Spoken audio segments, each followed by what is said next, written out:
লাগাইতেছে। তো হ্যালো সুপ্রিয় দর্শক, আসসালামু আলাইকুম। আমি বালছিরা টিভি থেকে মোহাম্মদ তিন্নস আলী বলছি। আপনাদেরকে সবাইকে বালছিরা ইন্টারভিউতে স্বাগতম। এখন আমরা আছি রমনা পার্কে। আমরা এখন যাব অনেক প্রেমিক পুরুষদের কাছে জিজ্ঞাসা করব যে তাদের এই রমনা পার্কে কেমন কাটছে তাদের দিন। তো এই নিয়ে আমাদের আজকের টিভির ইন্টারভিউ, আপনারা সবাই সাথে থাকেন।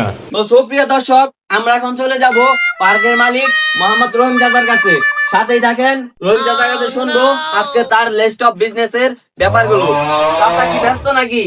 না বাতিজা, তেল একটু জমে গেছে, তেলটা একটু ছাড়াইতেছি। চাচা পার্কে আপনি তেল দিয়ে কি করেন? তেলেরই তো ব্যবসা বাতিজা। আমার একটা তেলের বোতল 700-800 করে বেচা কিনা করি। কি চাচা তেলের বোতল এত কাজে নাই কেন নাকি? আমার পার্কে সকল ছেলেমেয়েরা লাগাতে আসে। লাগাতে মানে চাচা? আরে বাতিজা, ঠান্ডা পরিবেশ তো, সবাই মাথার মধ্যে তেল লাগাবার আসে। ও চাচা, এখন কি আমরা কাউকে পাবো পার্কের ভিতরে? তো গাইস, আপনারা দেখতে পারলেন যে রহিম চাচা একটি মূল্যবান বক্তব্য আমাদেরকে দিলেন তার পার্কের সম্পর্কে। তো আমরা এখন চলে যাব পার্কের ভিতরে। কাপলদের কাছে জিজ্ঞাসা করবো যে তাদের পার্কের পরিবেশটা কেমন লাগছে, কেমন কাটছে তাদের দিন, তারা কেমন লাগাতে পারছে। চলেন আপনাদেরকে দেখাই পার্কের ভিতরে পরিবেশটা, সাথেই থাকেন। তো গাইস, আপনারা দেখতে পাচ্ছেন আমরা পার্কের ভিতরে প্রবেশ করে ফেলেছি। তো আমরা এখন ভিতরে যাচ্ছি। তো দেখতে পাচ্ছেন একজন চাচা তার মেয়েকে নিয়ে বসে আছে। চাচা, আপনি আপনার মেয়েকে নিয়ে এখানে কি করছেন? তোর কোন দিক যেমন হয়? এটা আমার মেয়া, এটা আমার গার্লফ্রেন্ড। তো হ্যালো গাইস, আপনারা দেখতে পাচ্ছেন একজন 70 বছরের চাচা একজন 16 বছরের খুশি মাল নিয়ে এসেছে পার্কে।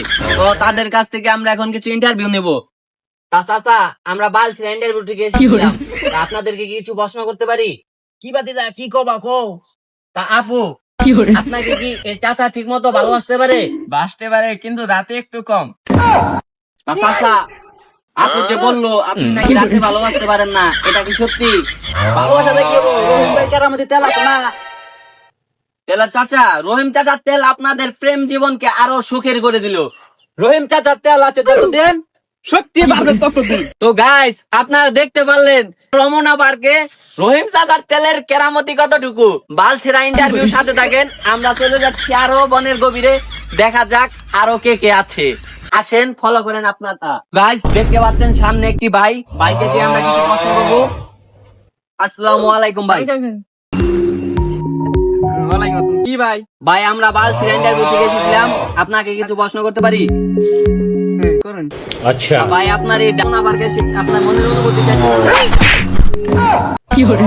বালেন্ডা তুমি গাইছো 10,000 টাকা ধরছিলাম জানো? সিঙ্গাপুর নাম বিমানটা আমি সমুদ্র হয়ে গেল তখন নিগা। আর ইন্টারভিউ নিয়ে রাখছো এই শালারা যাবি উনতে।